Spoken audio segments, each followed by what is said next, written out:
everybody to our podcast, Let's Talk Energy. This is where we talk about energy and all things relating to energy to help you to explore and understand energy a little bit more.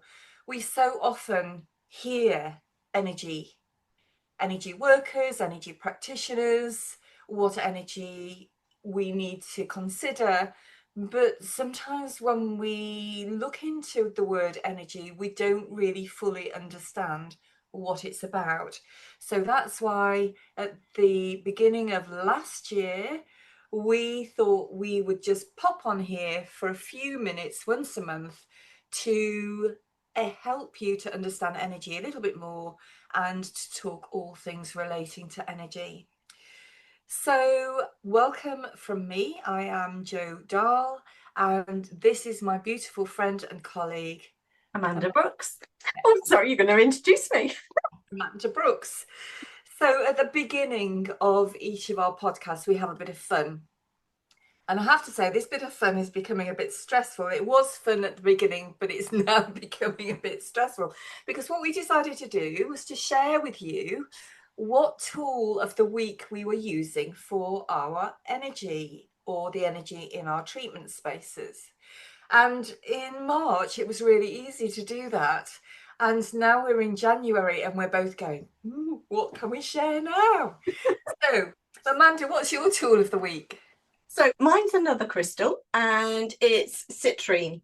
Ah. And it's known as the sunshine stone, which is really handy for January because what it does is it helps to uplift one's mood, makes you feel more optimistic, and helps to shift those negative thought patterns, which, as we know in January, can feel quite intense. So what's yours, Jo?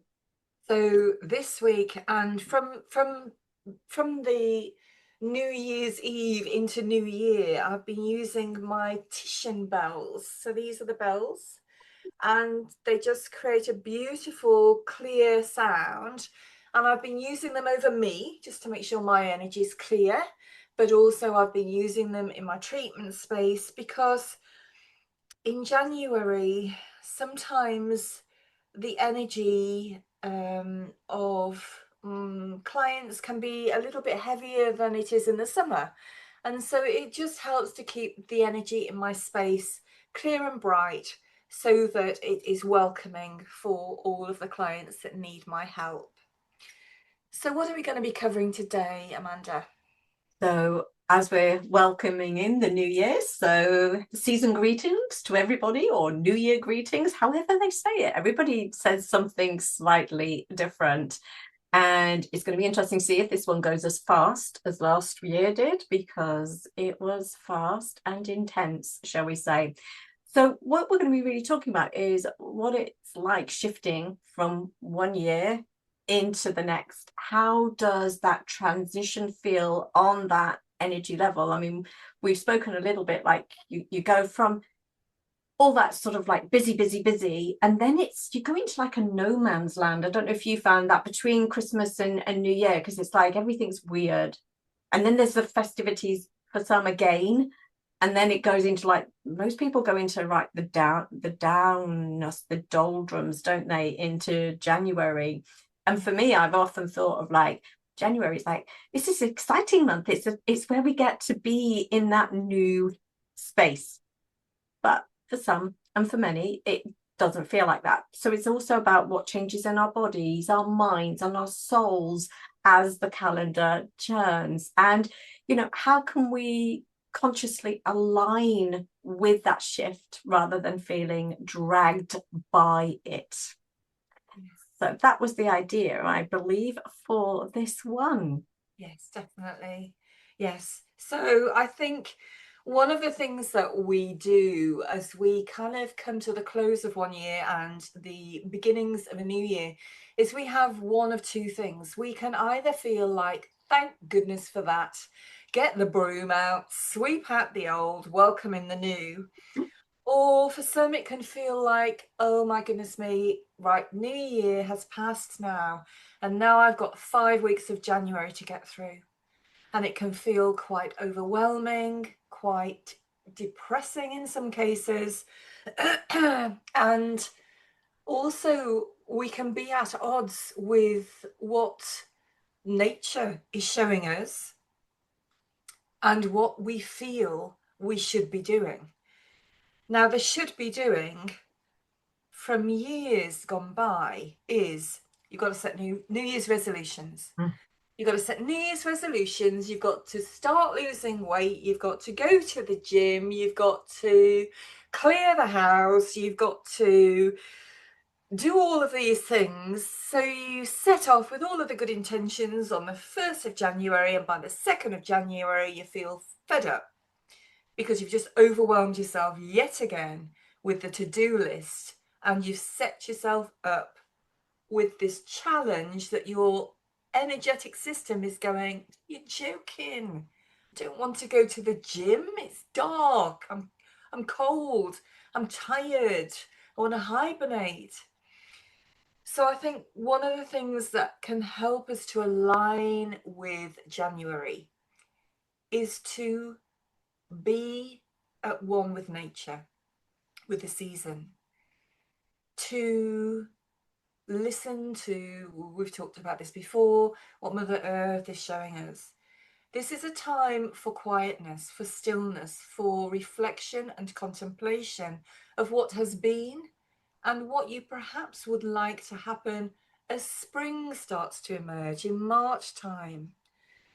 You know, it's time to sit in front of a fire. It's time to read your book. It's time to, if you don't find it stressful, which I do, knit or crochet or do something crafty or creative, because that's what your body's calling you to do.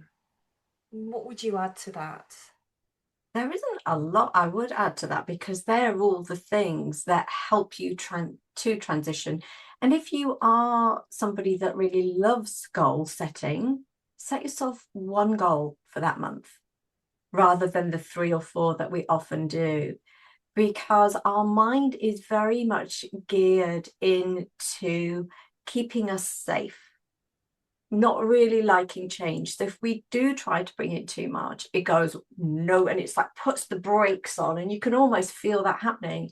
And then when it doesn't work out, we then beat ourselves up and we go, there's something wrong with us. I'm so silly. Why can't I do it? Everyone else has got it right and I haven't. And so we become even more spiraled down. We're taking that time to nourish ourselves.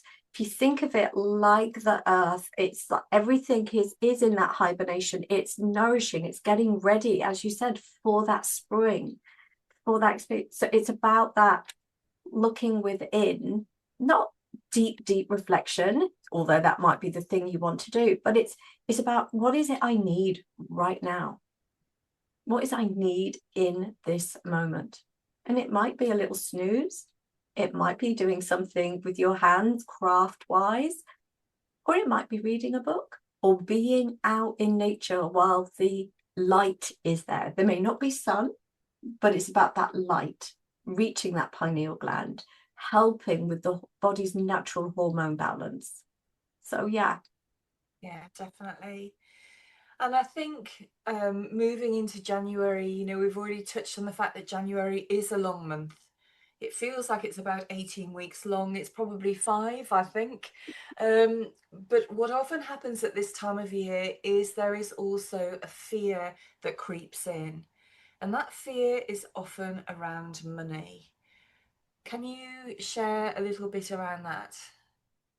So, as we know, we've done all the spending up to Christmas, making sure everyone's happy, maybe over purchasing so that we can sort of like make sure that somebody is happy. Doesn't ever work. I know it doesn't, but we keep going almost in that cycle. And then it comes to January, as you say, it's a 5 week month. Got to make everything last. I've got to make sure there's enough food. I've got enough of this. And I just don't have enough coming in. Oh, and then there's going to be the big bills. And so what happens again, it's our mind. Our mind spirals into that non-existent future. And the reason I say that is because if you're not in this moment, then you're either in the past, so you're using time over something that you cannot change, or you're in a non-existent future where you don't you don't know what's going to happen because so many anomalies can come in. And what happens is our mind is designed to problem solve, which is wonderful, but we want to problem solve when the problem is actually there. That doesn't mean that you don't need to plan and things like that, but it is about looking at the money is an energy. We put so much power behind the word money. We literally, it's this big hungry monster that sort of like lives at the bottom of our handbags or wallets or whatever it is, and it's just not a good thing. It's, we have all these different stories that are in that. So one of the things, and this is going to be kind of a difficult thing in a way to get one's head around, because it was for myself, is that I would just, when I had those big fears, I would just breathe, okay, so what is money? What is the energy behind money? And often I'd find there was nothing there. It wasn't about the money. It was more everything that I'd been doing to try and make everyone else happy that had actually emptied me emotionally, physically, mentally, and the pot and the purse as well. But it was looking at all of that side of things. And then once you take that power away from that word, things start to ease. Does it mean that the bills are paid? I know it sounds really funny, but when you're not giving it the negative energy, it's almost like the flow can occur more coming in. Otherwise, we're like going, you're naughty, money's not good, money's frightening. And so we're almost like hiding away from it. And that is giving it more negative power. Whereas we want to like give it that more positive flow and doing that. And someone had said to me once, something like, I love money and money loves me. And they said they use that every day in January. So that's something that can be quite simple, again, to do. Yeah, definitely. Yeah. And I think for our listeners, if you do get caught up in a belief system, whether it's fear or other emotions that may be wrapped up around money, then you can always reach out to us and drop us a line on our email address, and we can help you to navigate what may be occurring around money for you. So do know that that's always there as a support for you. So, one of the things that we thought we would do today is to share a story with you from the work that we do, because we don't really talk that much about the work that we do. And it it is profound and it is really beneficial to people. So we thought we would just share one testimonial, one case with you where we have observed something occurring during 2025. So, Amanda, do you want to go first? Yeah, so I have this wonderful client. She's in the US, and I worked with her over a 6 to 8 month period. And agoraphobia, and not that we're saying that we can treat named diseases, but that's what she put on her form.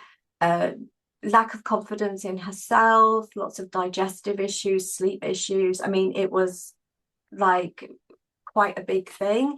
And I was like, oh, well, we'll see what we can do. And it's been absolutely amazing. She is now going out on trips.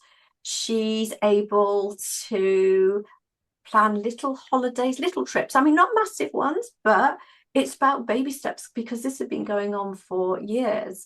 And what it's also done, she's telling her family and her friends because they're noticing a difference in her. It's kind of hard sometimes working with somebody when they're not in your time zone. So I do like a 5:30 a.m. at my time on Zoom. So, but it's worked amazingly. And the difference in her has been beyond what I even thought we could actually work together. And sometimes there was homework, things that she needed to do, because it isn't all just about what we're doing on that energetic level, but it's about you as the client, the customer, also taking that responsibility for the healing, and that is what she was doing. So I was like so pleased for her, so pleased. What about you, Jo? So yes, so I'm going to merge two into one because I think it's a very similar journey that they've been on.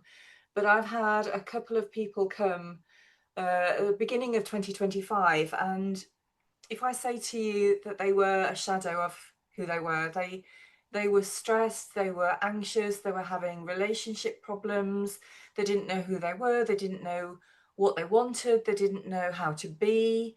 And I've worked with them throughout the whole of 2025. And in both cases, they've come into themselves. They are aligned with who they are. And in during that process, they've become more self-confident, more self-assured. They have increased their self-worth, their self-belief. I'm using a lot of self-words, but they've also found a peace that they had never experienced before. And in that peace comes a sense of oneness, and I'm going to use another word, nowness. So it's not about reflecting on what's been, or with criticism or judgment, or self-sabotage or whatever else is going on. It's not about striving, pushing, forcing your way through into what's next. It's literally about being happy in the moment. And to observe this happening with these clients, it is beyond anything that I could have ever imagined, the transformation in them. And they are now, I can quite honestly say, living their best lives. And I feel honoured to have been able to offer them the tools for them to heal themselves. I think that's the way I would put it. So, Yeah, yeah. it is about offering them tools to help themselves so that they can feel that they have the control over their own healing. Because very often in our world, the control is felt like it isn't yours. You have to rely on someone else in order to do this for you. But once you clear out a lot of the limiting beliefs and all those old programmings, it is then about you, the individual, and how you choose to move forward. Yeah, And definitely. that's the big part, I think, that can be missing. Yeah. Excuse me. And so that leads us very nicely into our free gift this month. So if anything has just landed with you about what we've just shared, if it made you feel a bit tingly, or you just had a pull in your solar plexus, your gut, that, oh, I'd like to find out a bit more. Actually, our gift this month for you is for somebody, two people, I should say, sorry, to have a treatment, one offered by Amanda and one offered by myself. And so, two lucky listeners are going to have the opportunity to work with us, for us to help to align, balance, and clear what needs to be done this January. And so, we will pop our email address with this podcast for you. Just drop us your details, and on the 31st of January, we will pick the names of the winners. Sounds so exciting. And it fits in so well with a lot of the things that we've been talking about. So you don't have to feel that you're quite so on your own when you're trying to look at what's going on for you. So that's brilliant. I mean, when you suggested it, I thought, yeah, that is a great, great free gift. Yeah. And So just to say, you know, we both work remotely, so you don't have to come to have your treatment face to face. We can do it anywhere in the world. So wherever you're listening, just put your name down if you'd like to be part of that draw. wonderful. So thank you all for being with us on this 11th episode of the first year. One more, and then we start a new season. So thank you so much for joining us. It's goodbye from me. And it's goodbye from me.